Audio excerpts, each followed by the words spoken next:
नमस्कार खबरां दे इस बुलेटिन च तुहाडा स्वागत। मैं रजनी। पहला पेश ने चोणवीआं खबरां। प्रधानमंत्री नरेंद्र मोदी ने 1 अप्रैल ਨੂੰ ਸਵੇਰੇ 11 ਵਜੇ ਵਿਦਿਆਰਥੀਆਂ, ਉਹਨਾਂ ਦੇ ਮਾਪਿਆਂ ਤੇ ਅਧਿਆਪਕਾਂ ਨੂੰ ਪ੍ਰੀਖਿਆ ਪੇ ਚਰਚਾ ਪ੍ਰੋਗਰਾਮ ਵਿੱਚ ਸ਼ਾਮਲ ਹੋਣ ਦਾ ਸੱਦਾ ਦਿੱਤਾ।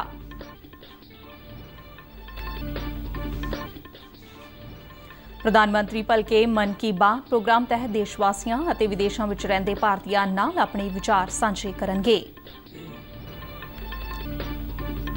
अज रात तो भारत तो जाण अते इत्थे आउण वालियां नियमित अंतरराष्ट्रीय उड़ानां शुरू हो रही ने।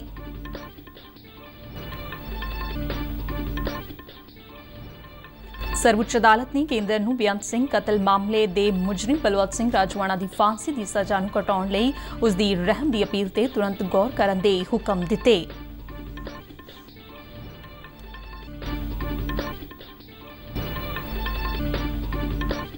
सुप्रीम कोर्ट ने रोडरेज मामले ते मुड़ विचार पटीशन ते अपना फैसला राखवा रखिया।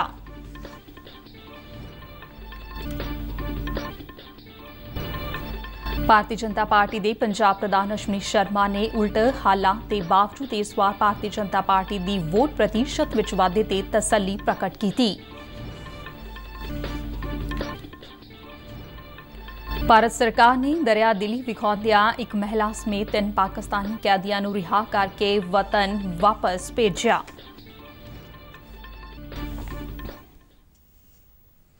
हुण खबरां विस्तार नाल। प्रधानमंत्री नरेंद्र मोदी ने तनाव मुक्त ਪ੍ਰੀਖਿਆਵਾਂ ਲਈ ਵਿਦਿਆਰਥੀਆਂ ਨੂੰ 1 ਅਪ੍ਰੈਲ ਨੂੰ ਪ੍ਰੀਖਿਆ ਪੇ ਚਰਚਾ ਪ੍ਰੋਗਰਾਮ ਵਿੱਚ ਸ਼ਾਮਲ ਹੋਣ ਦਾ ਸੱਦਾ ਦਿੱਤਾ ਹੈ। ਆਪਣੇ ਇੱਕ ਟਵੀਟ ਦੇ ਵਿੱਚ ਉਹਨਾਂ ਕਿਹਾ ਹੈ ਕਿ ਪ੍ਰੀਖਿਆ ਪੇ ਚਰਚਾ ਆਪਸੀ ਗੱਲਬਾਤ ਦਾ ਹਲਕਾ ਫੁਲਕਾ ਪ੍ਰੋਗਰਾਮ ਹੈ ਅਤੇ ਇਸ ਰਾਹੀਂ ਸਾਨੂੰ ਸਾਰਿਆਂ ਨੂੰ ਪ੍ਰੀਖਿਆਵਾਂ ਦੇ ਵੱਖ-ਵੱਖ ਪਹਿਲੂਆਂ, ਪੜ੍ਹਾਈ, ਜੀਵਨ ਅਤੇ ਹੋਰ ਕਈ ਵਿਸ਼ਿਆਂ ਤੇ ਚਰਚਾ ਕਰਨ ਦਾ ਮੌਕਾ ਮਿਲਦਾ ਹੈ। प्रधानमंत्री नरेंद्र मोदी वालों शुरू किए गए ਪ੍ਰੀਖਿਆ पे चर्चा प्रोग्राम की यह 5वीं कड़ी होगी।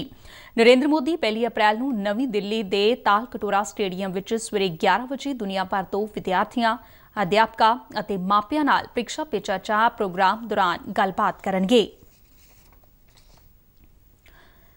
प्रधानमंत्री नरेंद्र मोदी भलके आकाशवाणी के बहुचर्चित प्रोग्राम मन की बात तहत देशवासियों और विदेशों में रहंदे भारतीयों नाल अपने विचार सांझे करनगे। सवेरे 11 बजे प्रसारित होने वाले महीनावार मन की बात प्रोग्राम की यह 87वीं कड़ी होगी। मन की बात प्रोग्राम आकाशवाणी और दूरदर्शन के समूचे नैटवर्क ते प्रसारित किया जाएगा। इस तो इलावा इस प्रोग्राम को आकाशवाणी की वैबसाइट और मोबाइल ऐप के नाल रेडियो, आकाशवाणी, प्रधानमंत्री दफ्तर और सूचना ते प्रसारण मंत्रालय के यूट्यूब चैनलों पर भी वेख्या जा सकेगा। 11 बजे मन की बात प्रोग्राम के प्रसारण के तुरंत बाद दूरदर्शन के ਵੱਖ-ਵੱਖ खेतरी चैनलों तो इस प्रोग्राम का खेतरी भाषावां विच रूपांतर पेश किया जाएगा, जिसका मुड़ प्रसारण ऐतवार रात 8 बजे भी देखा जा सकेगा। विश्व विच पौण पानी तब्दीली बारे जागरूकता वधाउण लई अज रात 8:30 तो 9:30 बजे तक अर्थ आवर मनाया जा रहा है। पौण पानी तब्दीली की रोकथाम और वातावरण की संभाल लई जमीनी पद्धर ते अर्थ आवर विश्व का सब तो वड्डा अंदोलन है। इस समय दौरान दुनिया भर के लोग 1 घंटे लई गैर जरूरी लाइटां बंद करके पौण पानी तब्दीली विरुद्ध एकजुटता दिखाउंदे ने। 2007 विच आस्ट्रेलिया के सिडनी विच एक संकेतक लाइट आउट प्रोग्राम के रूप में अर्थ आवर की शुरुआत हुई सी। इस तो बाद हर साल मार्च महीने के आखिरी शनिवार 180 तो वध मुल्कां विच अर्थ आवर मनाया जाण लगा। इसका आयोजन समूहिक और व्यक्तिगत तौर पर धरती नूं कार्बन रहित करन दी कोशिशां विच लोकां नूं एकजुट करन दे लई कीता जांदा है। वातावरण प्रति साडी जिम्मेवारी नूं उजागर करदिआं इस वरे अर्थ आवर दा थीम साडे भविख दा निर्माण है। अज रात तो भारत तो जाण ਅਤੇ ਇੱਥੇ ਆਉਣ ਵਾਲੀਆਂ ਨਿਯਮਿਤ ਅੰਤਰਰਾਸ਼ਟਰੀ ਉਡਾਨਾਂ ਸ਼ੁਰੂ ਹੋ ਰਹੀਆਂ ਨੇ। ਅੰਤਰਰਾਸ਼ਟਰੀ ਉਡਾਨਾਂ ਦਾ ਨਿਯਮਿਤ ਸੰਚਾਲਨ 2 ਸਾਲਾਂ ਦੇ ਵਕਫੇ ਤੋਂ ਬਾਅਦ ਮੁੜ ਸ਼ੁਰੂ ਕੀਤਾ ਜਾ ਰਿਹਾ ਹੈ। शहरी हवाबाजी मंत्रालय वालों कोरोना महामारी के मद्देनज़र अंतरराष्ट्रीय उड़ाना मार्च 2020 विच मुलतवी कर दित्तियां गईयां सन। मंत्रालय अनुसार अंतरराष्ट्रीय उड़ाना का संचालन केंद्रीय सेहत ते परिवार भलाई मंत्रालय वालों कौमांतरी सफर लई जारी दिशा निर्देशों की सख्त पालना तहत ही शुरू किया जाएगा। एयरपोर्ट अथॉरिटी ने कहा है कि उस वालों अंतरराष्ट्रीय उड़ाना के संचालन लई मौजूदा कोविड-19 दिशा निर्देशों ते मुड़ नज़रसानी की गई है। नवे दिशा निर्देशों अनुसार अंतरराष्ट्रीय उड़ाना विच 3 सीटां खाली छड्डण की पाबंदी हटा दी गई है। इस तो इलावा चालक दल के मैंबरां लई मुकम्मल PPE किट पाए जाने की शर्त भी हटा दी गई है। पर हवाई अड्डियां ते ਹਵਾਈ ਜਹਾਜ਼ਾਂ ਵਿੱਚ ਮਾਸਕ ਪਾਉਣਾ ਅਜੇ ਵੀ ਲਾਜ਼ਮੀ ਹੈ। ਹਵਾਈ ਅੱਡਿਆਂ ਤੇ ਸੁਰੱਖਿਆ ਕਰਮੀਆਂ ਵੱਲੋਂ ਮੁਸਾਫਰਾਂ ਦੀ ਤਲਾਸ਼ੀ ਮੁੜ ਸ਼ੁਰੂ ਕੀਤੀ ਗਈ ਹੈ। ਜ਼ਿਕਰਯੋਗ ਹੈ ਕਿ ਅੱਜ ਰਾਤ 11:59 ਤੇ ਭਾਰਤ ਆਉਣ ਅਤੇ ਇੱਥੋਂ ਜਾਣ ਵਾਲੀਆਂ ਵਪਾਰਕ ਤੇ ਮੁਸਾਫਰ ਕੌਮਾਂਤਰੀ ਉਡਾਨਾਂ ਸੇਵਾਵਾਂ ਤੇ ਲੱਗੀ ਪਾਬੰਦੀ ਹਟ ਜਾਵੇਗੀ। ਪੰਜਾਬ ਦੇ ਸਾਬਕਾ ਮੁੱਖ ਮੰਤਰੀ ਬੇਅੰਤ ਸਿੰਘ ਕਤਲ ਕੇਸ ਵਿੱਚ ਅੱਜ ਸੁਪਰੀਮ ਕੋਰਟ ਨੇ ਕੇਂਦਰ ਨੂੰ ਮੁਜਰਿਮ ਬਲਵੰਤ ਸਿੰਘ ਰਾਜੋਆਣਾ ਦੀ ਫਾਂਸੀ ਦੀ ਸਜ਼ਾ ਨੂੰ ਘਟਾਉਣ ਲਈ ਉਸ ਦੀ ਰਹਿਮ ਅਪੀਲ ਤੇ ਤੁਰੰਤ ਗੌਰ ਕਰਨ ਦੇ ਲਈ ਕਿਹਾ ਹੈ। ਜਸਟਿਸ ਯੂ ਲਲਿਤ ਦੀ ਅਗਵਾਈ ਵਾਲੇ 3 ਮੈਂਬਰੀ ਬੈਂਚ ਵੱਲੋਂ ਅੱਜ ਇਹ ਹੁਕਮ ਦਿੱਤਾ ਗਿਆ। ਬੈਂਚ ਨੇ ਕਿਹਾ ਕਿ ਭਾਰਤ ਸਰਕਾਰ ਅਤੇ ਕੇਂਦਰੀ ਜਾਂਚ ਬਿਊਰੋ ਸਮੇਤ ਸੰਬੰਧਿਤ ਅਧਿਕਾਰੀ ਇਸ ਮਾਮਲੇ ਦੀ ਤੁਰੰਤ ਘੋਖ ਕਰਨ। ਸਰਵਉੱਚ ਅਦਾਲਤ ਨੇ 30 ਅਪ੍ਰੈਲ ਤੱਕ ਰਾਜੋਆਣਾ ਨੂੰ ਮੁਆਫੀ ਦਿੱਤੇ ਜਾਣ ਬਾਰੇ ਫੈਸਲਾ ਕਰਨ ਦੇ ਨਿਰਦੇਸ਼ ਦੇਣ ਦੇ ਨਾਲ ਅਜਿਹਾ ਨਾ ਹੋਣ ਦੀ ਸੂਰਤ ਵਿੱਚ 2 ਮਈ ਨੂੰ ਇਸ ਮਾਮਲੇ ਦੀ ਸੁਣਵਾਈ ਦੌਰਾਨ ਕੇਂਦਰੀ ਗ੍ਰਹਿ ਸਕੱਤਰ ਨੂੰ ਅਦਾਲਤ ਵਿੱਚ ਹਾਜ਼ਰ ਰਹਿਣ ਦੇ ਵੀ ਨਿਰਦੇਸ਼ ਦਿੱਤੇ।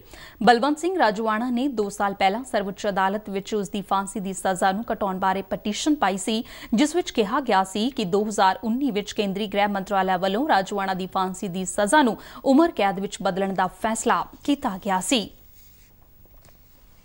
ਸੁਪਰੀਮ ਕੋਰਟ ਨੇ ਕ੍ਰਿਕਟਰ ਤੋਂ ਸਿਆਸੀ ਨੇਤਾ ਬਣੇ ਨਵਜੋਤ ਸਿੰਘ ਸਿੱਧੂ ਵਿਰੁੱਧ 1988 ਦੇ ਰੋਡ ਰੇਜ ਮਾਮਲੇ ਵਿੱਚ ਮੁੜ ਵਿਚਾਰ ਪਟੀਸ਼ਨ ਤੇ ਫੈਸਲਾ ਰਾਖਵਾਂ ਰੱਖ ਲਿਆ ਹੈ।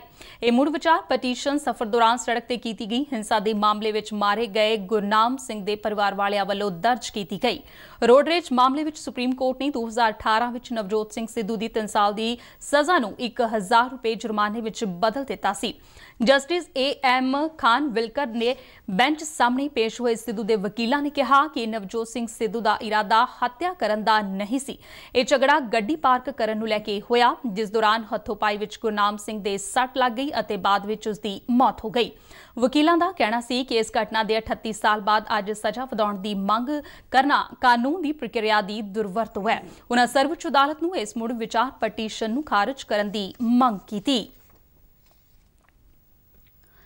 ਆਜ਼ਾਦੀ ਕਾ ਅੰਮ੍ਰਿਤ ਮਹੋਤਸਵ ਨੂੰ ਸਮਰਪਿਤ ਆਜ਼ਾਦੀ ਕਾ ਸਫ਼ਰ ਤਹਿਤ ਅਸੀਂ ਭਾਰਤ ਦੀ ਆਜ਼ਾਦੀ ਵਿੱਚ ਯੋਗਦਾਨ ਪਾਉਣ ਵਾਲੇ ਵੱਖ-ਵੱਖ ਮੰਨੇ-ਪ੍ਰਮੰਨੇ ਅਤੇ ਗੁੰਮਨਾਮ ਆਜ਼ਾਦੀ ਸੰਗਰਾਮੀਆਂ ਦੇ ਜੀਵਨ ਦੇ ਪਹਿਲੂਆਂ ਤੋਂ ਤੁਹਾਨੂੰ ਜਾਣੂ ਕਰਵਾਉਂਦੇ ਹਾਂ। ਇਸ ਤੋਂ ਇਲਾਵਾ ਆਜ਼ਾਦੀ ਦੇ ਸੰਘਰਸ਼ ਨਾਲ ਜੁੜੀਆਂ ਹੋਰ ਗਤੀਵਿਧੀਆਂ ਬਾਰੇ ਵੀ ਦੱਸਦੇ ਹਾਂ। ਅੱਜ ਦੀ ਕੜੀ ਵਿੱਚ ਅਸੀਂ ਤੁਹਾਨੂੰ ਸੁਤੰਤਰਤਾ ਸੈਨਾਨੀਆਂ ਫਿਲਿਪ ਗੁਣਾਵਰਤਨੇ, ਪਿਕਾਜੀ ਰਾਓ, ਜਜੀਬਾ ਖਤਾਲ ਪਾਟਿਲ ਬਾਰੇ ਜਾਣਕਾਰੀ ਦੇ ਰਹੇ ਹਾਂ।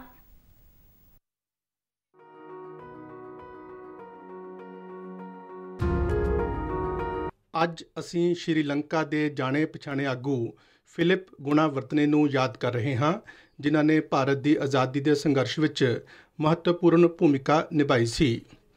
ਭਾਰਤ ਲਈ ਫਿਲਿਪ ਗੁਣਾਵਰਤਨੇ ਦਾ ਪ੍ਰੇਮ ਅਤੇ ਉਪਨਿਵੇਸ਼ੀ ਸ਼ਾਸਨ ਤੋਂ ਸੁਤੰਤਰਤਾ ਦੇ ਯਤਨ 1920 ਦੇ ਦਹਾਕੇ ਦੇ ਸ਼ੁਰੂ ਵਿੱਚ ਅਮਰੀਕਾ ਵਿੱਚ ਸ਼ੁਰੂ ਹੋਏ। ਉਹ ਯੂਨੀਵਰਸਿਟੀ ਆਫ ਵਿਸਕੌਨਸਿਨ ਵਿੱਚ ਜੈ ਪ੍ਰਕਾਸ਼ ਨਾਰਾਇਣ ਦੇ ਸਹਿਪਾਠੀ ਰਹੇ, ਜਿੱਥੇ ਉਹ ਉਪਨਿਵੇਸ਼ੀ ਸ਼ਾਸਨ ਤੋਂ ਆਜ਼ਾਦੀ ਦੀ ਵਕਾਲਤ ਕਰਿਆ ਕਰਦੇ ਸਨ। 1928 ਵਿੱਚ ਫਿਲਿਪ ਗੁਣਾਵਰਤਨੇ ਇੰਗਲੈਂਡ ਚਲੇ ਗਏ ਅਤੇ VK ਕ੍ਰਿਸ਼ਨਾ ਮੈਨਨ ਦੇ ਨਾਲ ਇੰਡੀਅਨ ਲੀਗ ਦੀਆਂ ਗਤੀਵਿਧੀਆਂ ਵਿੱਚ ਸ਼ਾਮਲ ਹੋ ਗਏ। ਦੂਜਾ ਵਿਸ਼ਵ ਯੁੱਧ ਸ਼ੁਰੂ ਹੋਣ ਤੇ ਲੰਕਾ ਸਮ ਸਮਾਜ ਪਾਰਟੀ ਨੇ ਬਰਤਾਨਵੀ ਯੁੱਧ ਯਤਨਾਂ ਦਾ ਖੁੱਲ੍ਹ ਕੇ ਵਿਰੋਧ ਕੀਤਾ ਅਤੇ ਉਸ ਦੇ ਮੈਂਬਰਾਂ ਨੂੰ ਰੂਪੇਸ਼ ਹੋਣਾ ਪਿਆ। ਫਿਲਿਪ ਗੁਣਾਵਰਤਨੇ ਨੂੰ ਗ੍ਰਿਫਤਾਰ ਕੀਤਾ ਗਿਆ ਤੇ ਬਰਤਾਨਵੀ ਯੁੱਧ ਦਾ ਖੁੱਲ੍ਹਾ ਵਿਰੋਧ ਕਰਨ ਲਈ ਉਹਨਾਂ ਨੂੰ ਜੇਲ੍ਹ ਭੇਜ ਦਿੱਤਾ ਗਿਆ। 5 ਅਪ੍ਰੈਲ 1942 ਨੂੰ ਕੋਲੰਬੋ ਤੇ ਜਾਪਾਨੀ ਹਮਲੇ ਦੌਰਾਨ ਗੁਣਾਵਰਤਨੇ ਸਣੇ ਕਈ ਆਗੂ ਜੇਲ੍ਹ ਵਿੱਚੋਂ ਨਿਕਲਣ ਵਿੱਚ ਸਫਲ ਰਹੇ। ਗੁਰੂਸਾਮੀ ਦੇ ਨਾਂ ਤੋਂ ਫਿਲਿਪ ਆਪਣੀ ਪਤਨੀ ਕੁਸੁਮ ਨਾਲ ਭਾਰਤ ਆ ਗਏ। ਭਾਰਤ ਵਿੱਚ ਉਹ ਦੋਵੇਂ ਉਹਨਾਂ ਭੂਮੀਗਤ ਕਾਰਕੁਨਾਂ ਵਿੱਚ ਸ਼ਾਮਲ ਹੋ ਗਏ ਜੋ ਭਾਰਤ ਦੀ ਸੁਤੰਤਰਤਾ ਲਈ ਲੜ ਰਹੇ ਸਨ। 1943 ਵਿੱਚ ਫਿਲਿਪ ਅਤੇ ਉਹਨਾਂ ਦੀ ਪਤਨੀ ਨੂੰ ਅੰਗਰੇਜ਼ਾਂ ਨੇ ਗ੍ਰਿਫਤਾਰ ਕਰ ਲਿਆ। ਉਹਨਾਂ ਨੂੰ ਬੰਬਈ ਵਿੱਚ ਆਰਥਰ ਰੋਡ ਜੇਲ੍ਹ ਭੇਜਿਆ ਗਿਆ। 1 ਸਾਲ ਬਾਅਦ ਦੋਨਾਂ ਨੂੰ ਸ਼੍ਰੀਲੰਕਾ ਜਲਾਵਤਨ ਕਰ ਦਿੱਤਾ ਗਿਆ। 1945 ਵਿੱਚ ਦੂਜੇ ਵਿਸ਼ਵ ਯੁੱਧ ਦੀ ਸਮਾਪਤੀ ਤੇ ਉਹਨਾਂ ਨੂੰ ਰਿਹਾ ਕਰ ਦਿੱਤਾ ਗਿਆ। ਸੁਤੰਤਰਤਾ ਤੋਂ ਬਾਅਦ ਭਾਰਤ ਦੇ ਪਹਿਲੇ ਪ੍ਰਧਾਨ ਮੰਤਰੀ ਜਵਾਹਰ ਲਾਲ ਨਹਿਰੂ ਸ਼੍ਰੀਲੰਕਾ ਵਿੱਚ ਉਹਨਾਂ ਦੇ ਘਰ ਗਏ ਅਤੇ ਭਾਰਤ ਦੀ ਆਜ਼ਾਦੀ ਦੇ ਅੰਦੋਲਨ ਵਿੱਚ ਸਮਰਥਨ ਅਤੇ ਉਹਨਾਂ ਦੇ ਵਿਅਕਤੀਗਤ ਬਲੀਦਾਨ ਲਈ ਦੋਹਾਂ ਦਾ ਧੰਨਵਾਦ ਕੀਤਾ। 1948 ਵਿੱਚ ਸ਼੍ਰੀਲੰਕਾ ਦੇ ਬਰਤਾਨੀਆ ਤੋਂ ਆਜ਼ਾਦ ਹੋਣ ਦੇ ਬਾਅਦ ਫਿਲਿਪ ਅਤੇ ਕੁਸੁਮ ਸ਼੍ਰੀਲੰਕਾਈ ਸੰਸਦ ਦੇ ਲਈ ਚੁਣੇ ਗਏ। ਫਿਲਿਪ 1956 ਵਿੱਚ ਪੀਪਲਸ ਰੈਵੋਲਿਊਸ਼ਨ ਸਰਕਾਰ ਦੇ ਬਾਨੀ ਨੇਤਾ ਅਤੇ ਕੈਬਨਿਟ ਮੰਤਰੀ ਸਨ। ਉਹਨਾਂ ਨੂੰ ਸ਼੍ਰੀਲੰਕਾ ਵਿੱਚ ਸਮਾਜਵਾਦ ਦਾ ਜਨਕ ਵੀ ਕਿਹਾ ਜਾਂਦਾ ਹੈ। ਫਿਲਿਪ ਗੁਣਾਵਰਧਨੇ ਅੰਤ ਤੱਕ ਜਨਤਕ ਜੀਵਨ ਵਿੱਚ ਕਿਰਿਆਸ਼ੀਲ ਰਹੇ ਅਤੇ 26 ਮਾਰਚ 1972 ਨੂੰ ਉਹਨਾਂ ਦਾ ਦੇਹਾਂਤ ਹੋ ਗਿਆ। ਸੱਭਿਆਚਾਰਕ, ਸਮਾਜਿਕ ਅਤੇ ਇਤਿਹਾਸਕ ਰੂਪ ਨਾਲ ਭਾਰਤ ਹਜ਼ਾਰਾਂ ਸਾਲਾਂ ਤੋਂ ਸ਼੍ਰੀਲੰਕਾ ਦਾ ਗੂੜਾ ਗੁਆਂਢੀ ਮਿੱਤਰ ਰਿਹਾ ਹੈ। ਫਿਲਿਪ ਗੁਣਾਵਰਧਨੇ ਅਤੇ ਸ਼੍ਰੀਲੰਕਾ ਦੇ ਅਣਜਾਣੇ ਸ਼ਹੀਦਾਂ ਦਾ ਬਲੀਦਾਨ ਦੋਹਾਂ ਦੇਸ਼ਾਂ ਦੇ ਮਜ਼ਬੂਤ ਸਬੰਧਾਂ ਦਾ ਆਧਾਰ ਅਤੇ ਪ੍ਰਤੀਕ ਹੈ। ਸਾਡੇ ਵੱਲੋਂ ਇਸ ਮਹਾਨ ਆਗੂ ਨੂੰ ਸ਼ਰਧਾਂਜਲੀ। ਅਸੀਂ ਸੁਤੰਤਰਤਾ ਸੈਨਾਨੀ ਭੀਕਾਜੀ ਰਾਓ ਜੀਜਾਬਾ ਖਤਾਲ ਪਾਟਿਲ ਨੂੰ ਵੀ ਯਾਦ ਕਰ ਰਹੇ ਹਾਂ। ਉਹ ਦਾਦਾ ਜਾਂ ਖਤਾਲ ਸਾਹਿਬ ਦੇ ਨਾਂ ਨਾਲ ਪ੍ਰਸਿੱਧ ਸਨ। ਉਹਨਾਂ ਦਾ ਜਨਮ 26 ਮਾਰਚ 1919 ਨੂੰ ਮਹਾਰਾਸ਼ਟਰ ਦੇ ਅਹਿਮਦਨਗਰ ਵਿੱਚ ਹੋਇਆ ਸੀ। ਉਹਨਾਂ ਨੇ ਭਾਰਤ ਦੀ ਆਜ਼ਾਦੀ ਦੇ ਸੰਘਰਸ਼ ਵਿੱਚ ਕਿਰਿਆਸ਼ੀਲ ਹਿੱਸੇਦਾਰੀ ਨਿਭਾਈ। 1930 ਦੇ ਦਹਾਕੇ ਵਿੱਚ ਜਵਾਨੀ ਵਿੱਚ ਉਹ ਸਿਵਲ ਨਾਫਰਮਾਨੀ ਅੰਦੋਲਨ ਵਿੱਚ ਸ਼ਾਮਲ ਹੋ ਗਏ। ਬਾਅਦ ਵਿੱਚ ਉਹ ਵਕਾਲਤ ਕਰਨ ਲੱਗੇ। ਉਹ ਮਹਾਰਾਸ਼ਟਰ ਦੇ ਪ੍ਰਸਿੱਧ ਵਕੀਲ ਸਨ। ਭਾਰਤ ਛੱਡੋ ਅੰਦੋਲਨ ਦੌਰਾਨ ਦਾਦਾ ਅਹਿਮਦਨਗਰ ਵਿੱਚ ਕਿਰਿਆਸ਼ੀਲ ਰਹੇ। ਦਾਦਾ 1962 ਤੋਂ 1985 ਤੱਕ ਮਹਾਰਾਸ਼ਟਰ ਵਿਧਾਨ ਸਭਾ ਦੇ ਮੈਂਬਰ ਰਹੇ। ਉਹ 16 ਸਾਲ ਤੋਂ ਵੱਧ ਸਮੇਂ ਤੱਕ ਮਹਾਰਾਸ਼ਟਰ ਕੈਬਨਿਟ ਵਿੱਚ ਮੰਤਰੀ ਰਹੇ ਅਤੇ ਵੱਖ-ਵੱਖ ਮੰਤਰਾਲਿਆਂ ਦੀ ਜ਼ਿੰਮੇਵਾਰੀ ਸੰਭਾਲੀ। ਉਹਨਾਂ ਨੂੰ ਬੰਨਾਂ ਅਤੇ ਖੱਡ ਮਿੱਲਾਂ ਦੇ ਨਿਰਮਾਣ ਸਮੇਤ ਮਹਾਰਾਸ਼ਟਰ ਵਿੱਚ ਅਨੇਕਾਂ ਪ੍ਰੋਜੈਕਟਾਂ ਦਾ ਸਿਹਰਾ ਹਾਸਲ ਹੈ। ਪਾਟਿਲ ਨੇ ਆਪਣੇ ਸਮੁੱਚੇ ਸਿਆਸੀ ਜੀਵਨ ਦੌਰਾਨ ਜਨਤਕ ਜੀਵਨ ਵਿੱਚ ਸੁਚਮਤਾ ਦਾ ਪਾਲਣ ਕੀਤਾ। ਉਹ ਇੰਨੇ ਸਿਧਾਂਤਵਾਦੀ ਸਨ ਕਿ ਮੰਤਰੀ ਰਹਿੰਦੇ ਹੋਏ ਆਪਣੇ ਪਰਿਵਾਰ ਦੇ ਮੈਂਬਰਾਂ ਨੂੰ ਆਪਣੇ ਸਰਕਾਰੀ ਵਾਹਨ ਦਾ ਕਦੇ ਇਸਤੇਮਾਲ ਨਹੀਂ ਕਰਨ ਦਿੱਤਾ। 1985 ਵਿੱਚ ਉਹਨਾਂ ਨੇ ਕਿਰਿਆਸ਼ੀਲ ਸਿਆਸਤ ਤੋਂ ਸੰਨਿਆਸ ਲੈ ਲਿਆ। ਪਾਟਿਲ ਨੇ ਬਾਕੀ ਜੀਵਨ ਧਿਆਨ ਸਾਧਨਾ ਸਮੇਤ ਆਪਣੀ ਰੁਚੀ ਦੇ ਕੰਮਾਂ ਵਿੱਚ ਬਿਤਾਇਆ। ਬੀਜੇ ਖਤਾਲ ਪਾਟਿਲ ਨੇ ਮਰਾਠੀ ਵਿੱਚ ਕਈ ਕਿਤਾਬਾਂ ਵੀ ਲਿਖੀਆਂ। 16 ਸਤੰਬਰ 2019 ਨੂੰ ਉਹਨਾਂ ਦਾ ਦੇਹਾਂਤ ਹੋ ਗਿਆ। ਮਹਾਨ ਰਾਸ਼ਟਰਵਾਦੀ ਨੂੰ ਸਾਡਾ ਨਮਨ।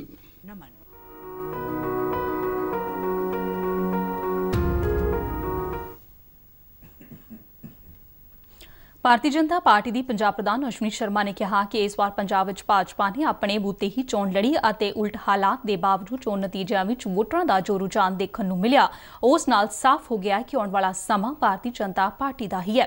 ਮੋਹਾਲੀ ਵਿੱਚ ਅੱਜ ਪਾਰਟੀ ਕਾਰਜਕਰਤਾਵਾਂ ਨਾਲ ਇੱਕ ਵਿਸ਼ੇਸ਼ ਮੀਟਿੰਗ ਦੌਰਾਨ ਅਸ਼ਵਨੀ ਸ਼ਰਮਾ ਨੇ ਕਿਹਾ ਕਿ ਅੰਦੋਲਨ ਕਰਕੇ ਭਾਜਪਾ ਨੂੰ ਸੂਬੇ ਵਿੱਚ ਆਪਣੇ ਪ੍ਰੋਗਰਾਮ ਨਹੀਂ ਕਰਨ ਦਿੱਤੇ ਜਾਂਦੇ ਸਨ, ਪਰ ਫਿਰ ਵੀ ਪਾਰਟੀ ਦੇ ਵੋਟ ਪ੍ਰਤੀਸ਼ਤ ਵਿੱਚ ਵਾਧਾ ਹੋਇਆ ਹੈ। ਉਨ੍ਹਾਂ ਕਿਹਾ ਹੈ ਕਿ ਮੋਹਾਲੀ ਜ਼ਿਲ੍ਹੇ ਵਿੱਚ 60,000 ਵੋਟਰਾਂ ਨੇ ਭਾਜਪਾ ਨੂੰ ਆਪਣਾ ਕੀਮਤੀ ਵੋਟ ਦਿੱਤਾ। ਅਸ਼ਵਨੀ ਸ਼ਰਮਾ ਨੇ ਕਿਹਾ ਕਿ ਭਾਰਤੀ ਜਨਤਾ ਪਾਰਟੀ ਇੱਕ ਮਜ਼ਬੂਤ ਵਿਰੋਧੀ ਦਾ ਆਪਣਾ ਰੋਲ ਵਧੀਆ ਤਰੀਕੇ ਨਾਲ ਨਿਭਾਏਗੀ।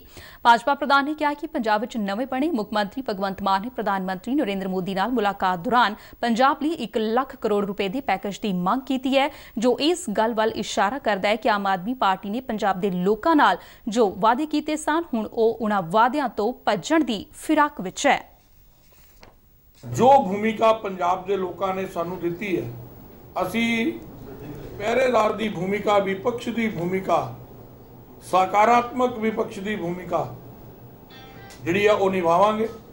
ਸਰਕਾਰ ਨੇ ਜਿਹੜਾ ਵੋਟਾਂ ਲੈਣ ਤੋਂ ਪਹਿਲਾਂ ਪੰਜਾਬੀਆਂ ਨਾਲ ਵਾਅਦਾ ਕੀਤਾ ਹੈ, ਉਹਦੇ ਤੇ ਪਹਿਰਾ ਦੇਵਾਂਗੇ। ਜਿਹੜੀਆਂ ਗਰੰਟੀਆਂ ਉਹਨਾਂ ਨੇ ਆ ਕੇ ਦਿੱਲੀੋਂ ਦਿੱਤੀਆਂ, ਉਹ ਗਰੰਟੀਆਂ ਕਦੋਂ ਪੂਰੀਆਂ ਹੁੰਦੀਆਂ, बीजेपी की नज़र इत्ते लगेगी।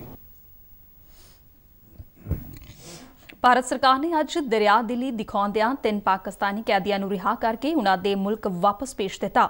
ਭਾਰਤ ਦੀਆਂ ਵੱਖ-ਵੱਖ ਜੇਲ੍ਹਾਂ ਵਿੱਚ ਕੈਦ ਰਹੇ ਇਹ ਪਾਕਿਸਤਾਨੀ ਕੈਦੀ ਗੈਰ ਕਾਨੂੰਨੀ ਢੰਗ ਨਾਲ ਭਾਰਤ ਅੰਦਰ ਦਾਖਲ ਹੋਏ ਸਨ। ਇਨ੍ਹਾਂ ਕੈਦੀਆਂ ਵਿੱਚ ਮਹਿਲਾ ਕੈਦੀ ਸਮੀਰਾ ਵੀ ਸ਼ਾਮਲ ਸੀ, ਜਿਸ ਨੇ ਬੈਂਗਲੌਰ ਦੀ ਜੇਲ੍ਹ ਅੰਦਰ ਇੱਕ ਬੱਚੇ ਨੂੰ ਜਨਮ ਦਿੱਤਾ। ਭਾਰਤੀ ਸੀਮਾ ਅੰਦਰ ਦਾਖਲ ਹੋਣ ਸਮੇਂ ਜਦ ਸਮੀਰਾ ਨੂੰ ਫੜਿਆ ਗਿਆ ਸੀ ਤਾਂ ਉਹ ਗਰਭਵਤੀ ਸੀ। ਵਤਨ ਵਾਪਸੀ ਸਮੇਂ ਵਾਘਾ ਅਟਾਰੀ ਸਰਹੱਦ ਤੇ ਪਹੁੰਚੀ ਸਮੀਰਾ ਨੇ ਭਾਰਤ ਸਰਕਾਰ ਦਾ ਧੰਨਵਾਦ ਕੀਤਾ। ਤਿੰਨੋਂ ਹੀ ਕੈਦੀਆਂ ਨੇ ਕਿਹਾ ਹੈ ਕਿ ਅੱਜ ਆਪਣੇ ਵਤਨ ਵਾਪਸ ਜਾਣ ਸਮੇਂ ਉਹ ਬੇहद खुश ਨੇ। पाकिस्तान कौन से जिले में रहने वाले? लाहौर। तो कैसा महसूस हो रहा है अपने घर जा रहे हो? अच्छा महसूस। क्या कहना चाहोगे दोनों सरकारों को? सरकार अच्छी है दोनों, कोई ऐसी बात नहीं।